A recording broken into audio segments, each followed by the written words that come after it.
¿Qué dice la Biblia con respecto a estar vestidos con la armadura de Dios? Bendiciones. Bienvenido nuevamente a tu canal Palabras con Propósito. Que el Señor te bendiga. Y hoy estudiaremos Efesios capítulo 6, versículos 10 al 20. Esta carta fue escrita por el apóstol Pablo desde la prisión en Roma entre el año 60 o 62 después de Cristo y se dirige a los creyentes de Éfeso y sus alrededores. En ese contexto, Éfeso era una ciudad importante en la provincia romana de Asia, conocida por su centro de adoración a ídolos, su actividad comercial y su influencia cultural. La carta fue escrita buscando fortalecer la fe de los creyentes, recordándoles su nueva identidad en Cristo y animándolos a vivir de acuerdo con esa identidad, a pesar de las influencias culturales y las falsas enseñanzas en esa ciudad. La iglesia de Éfeso fue fundada también por el apóstol Pablo durante su tercer viaje misionero. Él ya había pasado algunos años allí, y esta iglesia enfrentaba varios desafíos, entre ellos la mayor influencia de adorar a la diosa Artemisa, conocida como Diana para los romanos, con un templo famoso que era una de las 7 maravillas del mundo antiguo. La ciudad también era conocida por su comercio, su filosofía y sus escuelas. Esta carta que escribió Pablo destaca la importancia de la unidad como cuerpo de Cristo. Además de la teología, la carta también ofrece orientación sobre cómo vivir como cristianos en áreas como relaciones familiares y el trabajo, resaltando sobre todo la lucha espiritual. Esta carta también exhorta a vestirse con toda armadura de Dios para poder resistir al maligno, porque obviamente todo cristiano tiene una guerra constante todos los días con el enemigo, ya que junto con su ejército de demonios busca cómo hacer caer. Es decir, está acechando a cada segundo porque anda como león rugiente buscando a quien devorar. Entonces, para poder evitar que el diablo te haga caer en su trampa, es necesario que te vistas con esta armadura de Dios que es tan poderosa. El apóstol Pablo resalta que la lucha constante que tenemos es contra un ejército numeroso. Por ejemplo, él menciona principados, que son los demonios principales de más alto rango. También menciona los gobernantes de las tinieblas, que son los que gobiernan en la oscuridad. Potestades, que son demonios con un poder especial, y huestes espirituales, que son las legiones de demonios. Estas categorías son descripciones de diferentes aspectos del poder y la influencia de los espíritus malignos que Satanás utiliza para sus propósitos. Y no cabe duda de que está muy bien organizado y armado para pelear contra nosotros y hacernos caer. Su objetivo mayor, pues obviamente es destruir, pero para quienes estamos en Cristo no debemos temer, porque la palabra dice en 1 de Juan capítulo 4, versículo 4, que los que somos de Dios ya hemos vencido, porque mayor es quien está en nosotros que el que está en el mundo. Ahora, mucho ojo a lo siguiente, porque algunos creyentes creen que la armadura de Dios descrita en la carta a los Efesios es solo decir: yo me revisto con la armadura de Dios y me coloco el casco de la salvación, la coraza de justicia, el escudo de la fe, etc. Piensan que con solo visualizar la vestimenta es suficiente. Pero vamos a tratar de entender de qué se trata entonces y por qué el apóstol Pablo hace un llamado a la humildad y a la sumisión desde el capítulo 5, versículo 21 al capítulo 6, versículo 9. Aquí él resalta sobre la importancia de vivir como verdaderos hijos de Dios, andando en luz, siendo obedientes. En estos versículos bíblicos se les hace el llamado a los matrimonios para que sean humildes y sumisos. Luego se menciona a los hijos, luego a los padres, luego a los siervos o trabajadores y por último a los patrones o jefes de trabajo. Pero cuando Pablo termina de hablar de la sumisión, continúa hablando sobre la armadura de Dios. Y aquí es donde viene la pregunta: ¿qué tiene que ver todo esto con el tema de la armadura de Dios?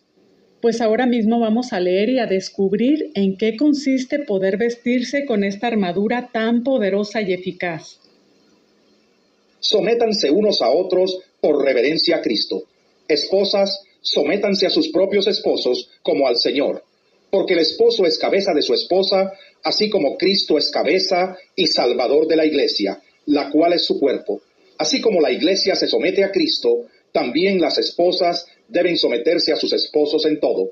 Esposos, amen a sus esposas, así como Cristo amó a la iglesia y se entregó por ella, para hacerla santa.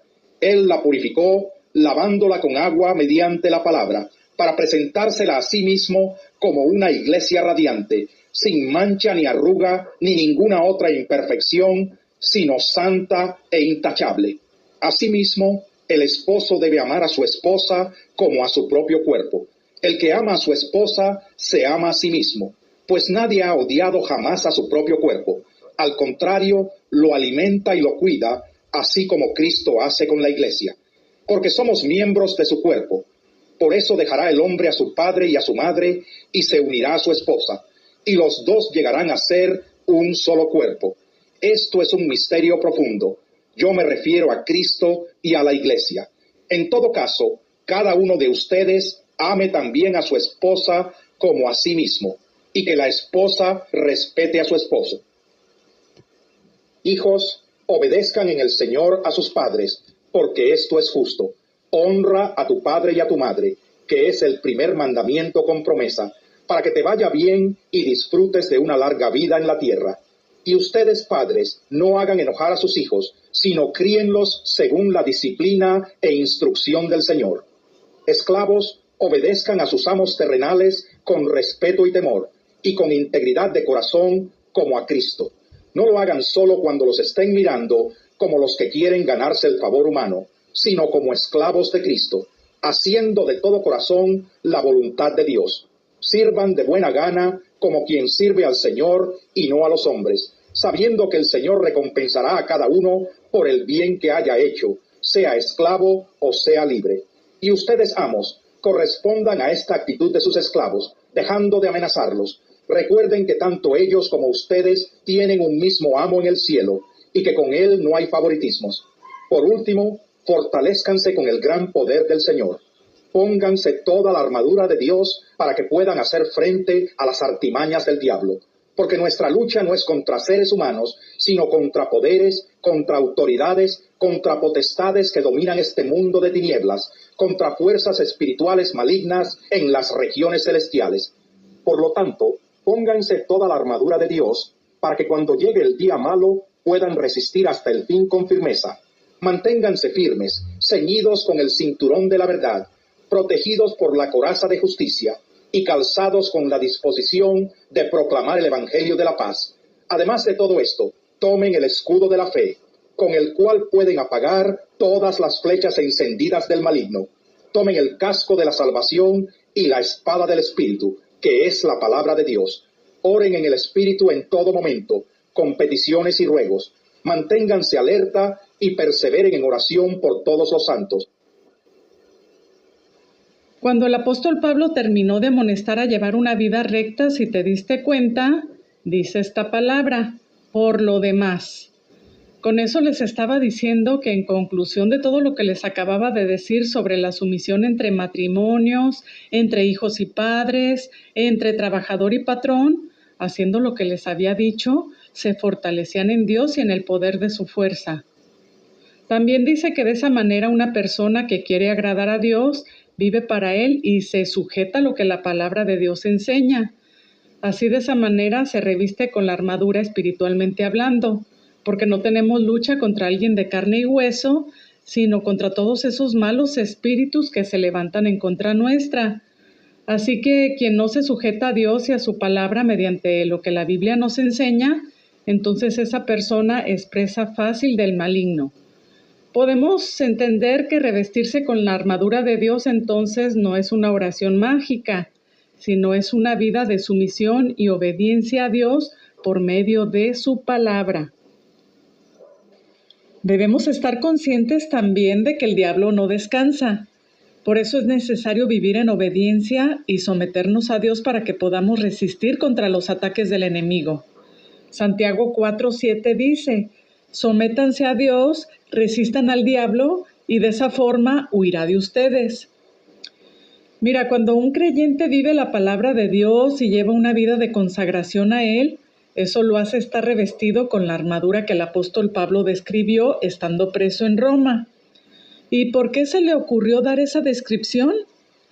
Pues porque él estaba entre soldados y mirándolos se dio cuenta que estaban muy bien armados de pies a cabeza. Entonces, inspirado por el Espíritu Santo, comienza a entender que el cristiano tiene que estar vestido de igual forma como un guerrero para Cristo. El apóstol, al mirar a uno de esos soldados romanos, comenzó a espiritualizar su vestimenta y a explicarla al creyente, porque entendió que solo de esa manera podremos estar firmes. Él comenzó a dar esta descripción: hay que ceñirse los lomos. ¿Y qué quiso decir con esto? Mira, pues en aquellos tiempos los judíos usaban túnicas largas, pero cuando tenían que correr se quitaban el cinto y lo metían entre sus piernas para subirse la túnica y así se amarraban el manto para poder correr sin problema. Entonces Pablo dice que hay que ceñirse los lomos con la verdad. ¿Y qué es la verdad? Pues obviamente es la palabra de Dios, Cristo mismo. Entonces lo que debemos entender aquí es que debemos vivir bajo la verdad, obedeciendo la palabra para poder correr de las trampas del maligno. Ahora, vivir la palabra es permitir que Dios haga el cambio en nosotros. Obviamente no diciendo ni hablando mentiras, porque eso no es tener puesto el cinturón de la verdad. Pero luego sigue la coraza de justicia. La coraza es lo que le cubre a un soldado todo su pecho. Pero la coraza para nosotros no es ese pectoral, sino es justamente la justicia, esa justificación que recibimos a través de Cristo, la que nos hace hijos suyos, pero también es esa justicia práctica, es decir, que nosotros como hijos de Dios también debemos ser justos y honestos. También debemos colocarnos el calzado del apresto de la paz. Y mucho ojo aquí, porque este calzado que debemos usar con apresto quiere decir que nos pongamos el calzado con prontitud para ir y predicar el Evangelio, ya que la palabra apresto quiere decir pronto o rápido.